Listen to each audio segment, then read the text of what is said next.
반갑습니다, 여러분. 게시탐정 장전도사입니다. 오늘 여러분들께 구원론 세 번째 시간입니다. 바로 얻는 구원과 이루는 구원이란 주제에 대해서 여러분들께 한번 이야기를 드려보겠습니다. 굳이 말하자면 칭의와 성화의 허화실이라 하겠습니다. 아무리 우리는 이제 구원은 은혜로 받는다, 구원의 확신을 가지라고 하지만 내 자신의 행실을 나 자신이 알죠. 이렇게 살아서 과연 구원받을 수 있을까? 황송스럽기도 하고, 또 성경에는 의롭다 하심을 받아 믿음으로 얻는 구원이 있음과 함께 두렵고 떨림으로 이루어가는 구원에 대해서도 시퍼렇게 나와 있기 때문에 이 둘 사이에서 외줄타기를 하며 갈등과 갈등이 꼬리에 꼬리를 무는 것이 작금 성도들의 마음일 것이라 봅니다. 전자에 더욱 집중하시는 분들은 구원받았으니 됐지 뭐 하면서 에야디 하면서 사실 것이고, 그러면서 서서히 그 행실이 미궁 속으로 빠져들어 껍데기만 성도이고 믿음의 증표가 없는 신자가 될 것입니다. 후자에 더욱 집중하시는 분들은 구원은 죽어봐야 하는 것이지 하시면서 구원받은 기쁨과 감격이 없이 벌벌 떠시다가 그러면서 서서히 그 심령이 미궁 속으로 빠져들어 껍데기만 성도이고 구원의 확신이 없는 불신자가 될 것입니다. 그러니 전자든 후자든 균형을 맞추어 각을 이뤄야 하는데, 말로는 김정은 모가지를 못 따오고 리설주 눈가를 못 뽑아보겠습니까? 그게 쉽지 않으니 어제도 오늘도 내일도 갈등하는 거죠. 이걸 대체 어떻게 알기 쉽게 설명해야 성도님들이 혼란스러워하거나 두려워하거나 절망치 아니하고 기쁘고 복된 믿음 생활을 잘 끌어나가실 수 있을까 많이 고민을 했어요. 근데 문득 이제 머릿속에 형광등이 켜진 듯이 스쳐 지나가는 생각이 있었습니다. 전에 이제 예수님께서도 제자들을 가르치실 때 비유를 들어서 많이 가르치셨잖아요. 칭의 구원과 성화 구원을 기가 막히게 설명할 만한 비유가 하나 생각이 났어요. 뭐 비유라고 하기에는 본 게시 탐정의 실제 경험이기에 더욱 실감이 더 있는데, 군대를 다녀오신 분들이라면 아마 더욱 공감이 잘 되실 것 같습니다. 먼저 구원에 대해 간략하게 설명드릴게요. 예수님을 영접한 순간 믿음으로 그 순간에 딱 얻는 구원은 하나님께서 죄인인 나를 의롭다 여겨주셔서 거저 받는 구원인 이른바 칭의 구원입니다. 나는 전혀 의롭지 않아요. 하지만 예수님의 의로움이 내게 전가되어 나 또한 예수님의 후광으로 그 의를 더 시움 받는 것이죠. 따라서 하나님의 눈에는 내 죄악된 모습이 보이는 게 아니라 예수님의 의로 더 씌워진 모습이 보이는 것이며, 내 상태와 무관하게 그 의로 영혼이 구원받는 것입니다. 원래 모든 인간은 아담 이래로 영과 육이 온전히 사탄에게로 복속이 됐습니다. 하지만 예수님을 영접하는 순간 우리의 영이 하나님 소속으로 이관된 겁니다. 그러나 영은 소속 변경이 됐지만 육은 마귀의 소관에서 온전히 벗어나지 못했어요. 결국 내 안에 지킬 박사와 하이드 씨가 치고받고 맞짱을 뜨고 있는 것입니다. 영과 육이 따로 놀며 의와 불의가 내 안에서 붙어 싸우다가 어쩔 때는 의의 사람이 이기되 어떨 때는 죄의 사람이 이기면서 내 육의 생명이 닿을 때까지 그 싸움은 계속되는 것입니다.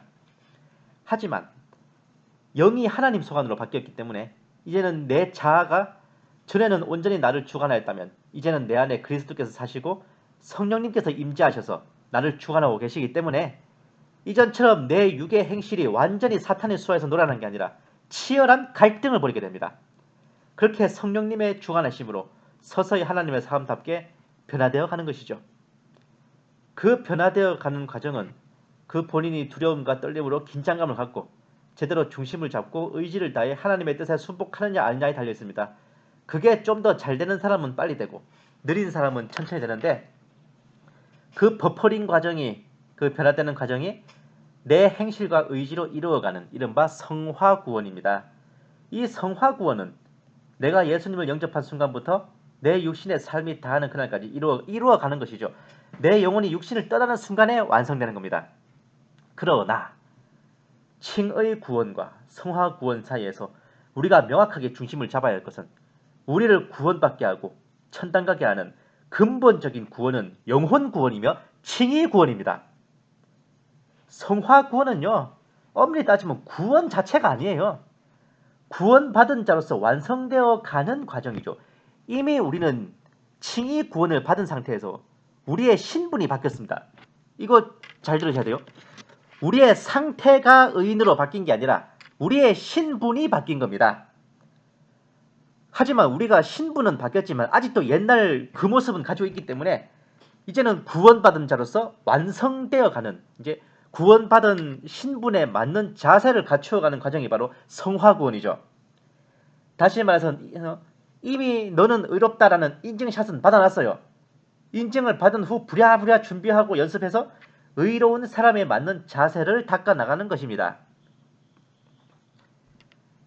그러나 결론적으로는 내가 의롭냐 아니냐는 내가 의로운 사람에 맞는 자세를 완성시켰냐 아니냐에 달린 게 아닙니다. 내게 인증샷을 주신 분이 나를 의롭다고 여겨주시냐 아니냐에 달린 것이죠. 그러면 성화구원은 아무 의미가 없는 것이냐? 그럴 리가요. 믿음으로 칭의 구원을 받은 후 육신의 삶이 끝날 때까지 두려움과 떨림으로 성화구원을 열심히 이루어간다면 어느 때 삶이 끝날지는 모르겠으되 그리스도의 심판석에서 내 삶에 대한 심판을 받을 때 내가 이루어놓은 성화구원은 나로 하여금 하나님께 상급을 받게 할 것입니다. 즉 칭의 구원은 구원을, 성화구원은 상급을, 이 둘은 서로 다른 계좌도 아니고 동전의 앞뒷면처럼 따로 떼놓고 볼 수 있는 별개의 게 아닙니다. 로마서에 나온 대로 믿고 영접하여 칭의 구원을 받은 후 야고보서에 나온 대로 행위를 다듬어 성화구원을 이루어 종국에는 그리스도의 심판석에서 영혼 구원과 더불어 상급을 받는 영광을 누려야만 하겠습니다.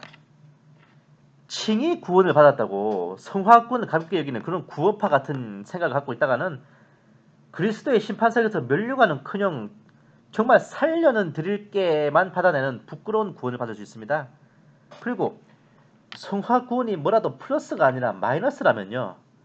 과연 하나님이 그런 당신을 가만 놔두실까요? 살아생전에 무지막지한 징계를 내리시거나 아예 당신을 죽여버리실 수도 있어요. 하나님이. 영혼이라도 구원하시고 육신은 그냥 어마어마한 고통 끝에 죽여버리실 수도 있습니다. 하나님을 우롱할 생각은 안 하시는 게 좋아요. 예. 이건 뭐 간략하게 설명한다면서 뭐 줄줄이 비난을 했는데 이제부터 본격적으로 비유를 들어보겠습니다. 군대를 다녀오신 분들 혹은 군대에서 부사관 또는 장교로 간부 직책을 수행하신 분들은 아시겠지만 군대에서 간부에게 뭔가 직책을 임명할 때는 그 사람이 그 직책에 필요한 능력이 완전히 숙달되거나 완성된 상태에서 임명하는 게 아닙니다. 그럴 만큼 군 인사정책이 널널하지도 않아요. 일단 부사관이든 장교든 그 계급장을 단 것만으로도 이 직책을 수행할 능력이 되겠다는 신용으로, 신뢰로 먼저 그 직책을 달아주는 겁니다. 이러한 연유로 매우 많은 간부들이 그나마 영관급 이상 장교와 이제 고참 중사급 이상 부사관이라면 군생활 내공야도 쌓여있기 때문에 괜찮은데 대위급 이하 이제 위관 장교들과 신참 중사급, 중사 초봉급 이하 부사관들은 느닷없이 직책이 변경될 거면 그야말로 동공지진이라 합니다. 전혀 새로운 임무와 갈등에 부닥쳐 혼란스러워하고 힘들어하는 게 일상다반사죠. 본 개시탐정은 포병대대 참모로 근무하던 중에 느닷없이 이제 기갑부대로 파견을 나가라는 명령을 받게 됐습니다. 이른바 FSO라고 하는 화력지원 장교예요. 기계화 부대 대대장 또는 연대장에게 화력 운영과 관련된 조언을 하고 그 기계화 부대에 대한 직접적인 화력 지원을 맡는 포병대대와 연락 업무를 담당하는 직책입니다. 중위일 경우 대대장에게, 대위일 경우 연대장에게 배속돼서 화력지원 장교 임무를 수행하죠. 일선 전차중대나 기계화 보병 중대로 파견을 나가서 중대장에게 조언하는 직책은 관측장교라고 불립니다. 그래서 소위나 신참 중위급이 파견 담당하는데 화력지원 장교나 관측장교나 엄연히 이제 포병부대에 소속된 포병장교예요. 하지만 이제 기계화 부대와 연계된 작전 및 훈련 시에는 해당 기계화 부대로 배속되어 임무 수행을 하게 됩니다. 그런데 문제는 이 당시에 제 직책이 정보과장이었어요.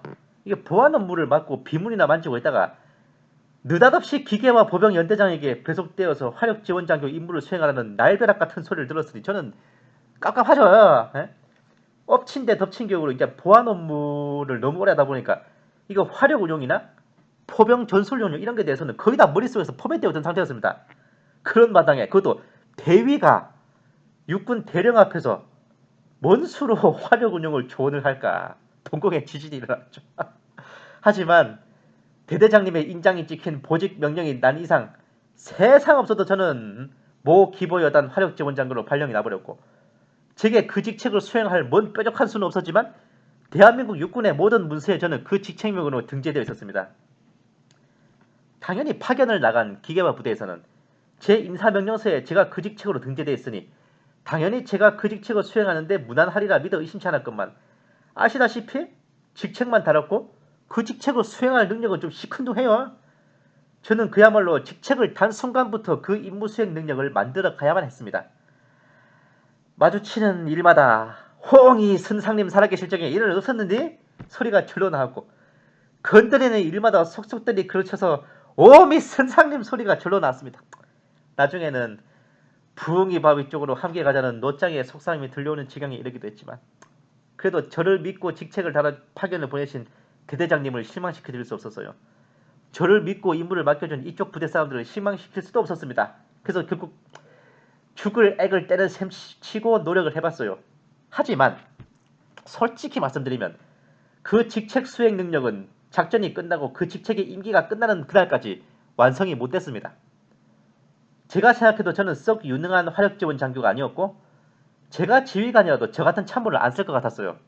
진짜 간신히 틀어막았다는 생각이 들 정도로 중구난방이었습니다. 큰 사고나 실책 없이 무사히 마쳤다는 것만으로도 감지덕지했죠.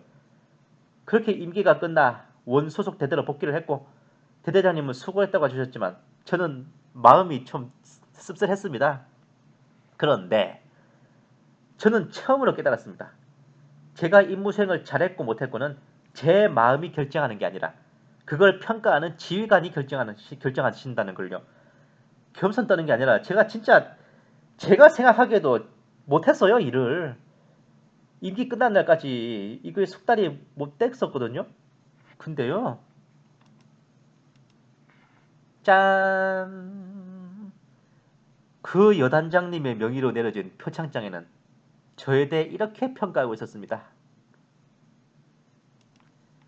평소 조국에 대한 헌신과 봉사의 자세로 부여된 임무를 성실히 수행하여 왔으며, 지휘관의 의도와 임무를 명확히 판단하고 적용했고, 상황에 맞는 화력 운용으로 훈련을 성공적으로 마쳐 기가 살아있는 최정예 공격부대 육성에 기여한 공이 크므로 표창을 수여받을 만한 가치가 있다. 이런 황송하기 그지없는 문구가 저를 평가하고 있었습니다. 제가 저렇게 거대한 공을 세웠을 턱이 없어요. 제가 잘 알아요, 그거는 저 자신이. 공은 홀이나 안 난 게 다행이었죠. 근데 그럼에도 불구하고요, 조국에 대한 헌신과 봉사의 자세가 그렇게 많지는 않았어요. 부여된 임무를 그렇게 성실하게 수행하지도 않았습니다. 지휘관의 의도와 임무를 개뿔도 파악을 못해서요, 상황에 맞는 화력 운용? 글쎄요, 과연 저로 인해서 훈련을 성공적으로 마쳤을까요? 하지만 그건 제 생각일 뿐이었어요. 저를 평가하신 지휘관께서는 제게 내리신 표창장에 저를 그런 사람이라 평해 주셨습니다. 이 결정에 누구도 이의를 제기하지 말라는 듯이 본인의 이름과 함께 인을 쳐서 수여해 주셨습니다. 그러니 저는 세상 없어도 그런 공을 세운 유공자였죠. 표창장에만 적혀있는 문구가 아니었습니다. 이건 제 경력 증명서 중에 일부인데, 육군 본부에서 발급하는 근무 경력 증명서에도 저는 그러한 유공자로 시퍼렇게 등재되어 있었습니다. 이 증명서는 바로 육군 참모총장의 명의로 발급됩니다. 제가 그러한 유공자임은 대한민국 육군의 수위인 육군 참모총장 명의로 발급되는 것이고, 그분의 인이 쳐진 증명서가 있는 이상 대한민국 육군은 저를 그날 그 작전에서 그 직책을 맡아 그러한 공을 세운 장교로 기억하게 될 것입니다. 제가 임무 수행을 제대로 했든 못했든, 임무 수행이 완성됐든 안 했든, 제게 직책을 임명한 상관이 저를 그 직책으로 인정하셨고, 제게 임무를 맡기신 지휘관이 제 임무 수행에 대해 잘했다고 인정하셨고, 전 육군을 총괄하는 참모총장께서 제 공훈에 대해 그것이 사실임에 틀림없다고 인정해 주셨다면, 세상에 누가 그런 저를 향해 네가 꼴에 웃기시네 하며 손깍지를 할 수 있을까요? 그 직분에 맞는 인재가 아님에도 직분을 먼저 달아주신 은혜, 그 직분에 맞는 능력이 완성되지 못했음에도 잘했다 인정해 주신 은혜, 그 직분을 온전히 잘 해내었다고 인정해 주신 은혜, 어쩌면 이것이 바로 칭의 구원의 모습이 아닐까 합니다.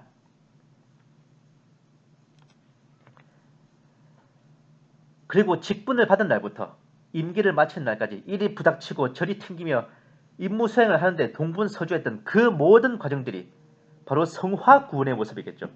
하지만 직분을 마치고 떠나던 날에는 제가 실수하고 그르쳤던 모든 것은 가려지고 온전히 지휘관의 은혜로운 평가에 따라 잘하였다는 평만이 남게 되었습니다. 이루어가는 구원인 성화 구원을 이루는 것은 내가 더 잘나고 뛰어나고 거룩하고 선한가에 달린 게 아닙니다. 믿고 영접한 후부터 삶이 끝나는 그날까지 내가 예수님을 꼭 붙잡고 그 안에 머물러 있느냐에 달린 문제라 하겠습니다. 내가 만약 그 직책을 수행하다 독한 마음을 품고 그거 더 못하겠다고 내뻗어버렸거나 탈영을 하거나 군무 이탈을 했거나 드러누워버렸다면 제게는 어떠한 표창도 좋은 평가도 내려지지 않았을 것이며 그런 저에게 앞으로는 어떤 요긴한 직책도 맡겨지지 않았을 것입니다. 힘들고 지치고 노력에 비해 완성되지는 못했음에도 그럼에도 불구하고 임기를 마치는 그날까지 꼭 붙들고 매달리고 잘하든 못하든 그 자리를 지키고 있었기에 어쩌면 그분들께서 그것을 더 어여삐 보셨을지도 모를 일이 아니겠어요? 우리 모두는 예수님을 영접한 그 순간부터 신이 구원을 받았습니다. 그날로부터 우리 삶이 다하는 날까지 세상 속에서 이리 치고 저리 치며 예수님과 더불어 울고 웃고 삶을 살아가는 그 자체가 바로 성화 구원입니다. 여러분, 도가 뭐 돌을 닦는다, 돌을 깨친다 그러는데 도가 별게 아니에요. 먹고 싸는 게 다 도입니다. 성화요? 별거 아닙니다. 예수님과 동행하며 기분 좋으면 웃고 기분 나쁘면 울고 화나면 썽도 내고 그러면서 그냥 하루하루 어울려 살아가는 거예요. 그게 성화입니다, 여러분. 우리가 믿고 영접한 그날 받은 구원을 놓지 않고 나 자신이 크리스천이요 그리스도인이 뭐 예수쟁이라는 요 정체성을 잊지 않고 꼭 붙들고 머무세요. 우리 안에 역사하시는 성령님과 나를 중화하시는 예수님께서 우리를 하나님께 딱 어울리는 마이 페어 레이디로 변화시켜 가실 것을 믿습니다. 우리는 예수님을 떠나지만 않으면 됩니다. 예수님도 가오가 있는데 그분도 가오다시가 있는데 그분을 믿고 따르는 이들을 어떻게든 인간 만들어서 데려가시지 않겠어요? 사람이 출세를 하려면 줄을 잡아야 된다 그러잖아요. 예수님이라는 동아줄을 우리는 잡았습니다. 이거 놓을 생각이라 꿈도 꾸지 마시고 주님 다시 오실 그날까지 꽉꽉 붙드시길 바랍니다. 우리는 더 이상 낯선 자도 아니요 외국인도 아니고 성도들과 더불어 동료이고 시민이고 하나님의 집에 속한 가족입니다. 또한 사도들과 옛 선지자들의 기초 위에 세워진 자들이고 예수 그리스도께서 우리의 으뜸 모퉁이도 되시고 그분 안에서 모든 건물이 꼭 맞게 함께 뼈대를 이루듯이 우리도 예수 그리스도 안에서 성령님을 통해 하나님의 성전으로 함께 세워져 있습니다. 꼭 기억하셔야 됩니다. 전에도 지금도 앞으로도 영원히 우리는 하나님의 가족, 하나님의 자녀, 하나님의 백성, 하나님의 식구들, 또한 하나님의 사랑으로 예수 그리스도의 십자가 보혈로 구원받은 성도들입니다. 감사합니다. 계시탐정 장전도사였습니다. 다음 시간 구원론 네 번째 이야기도 많은 기대 부탁드립니다.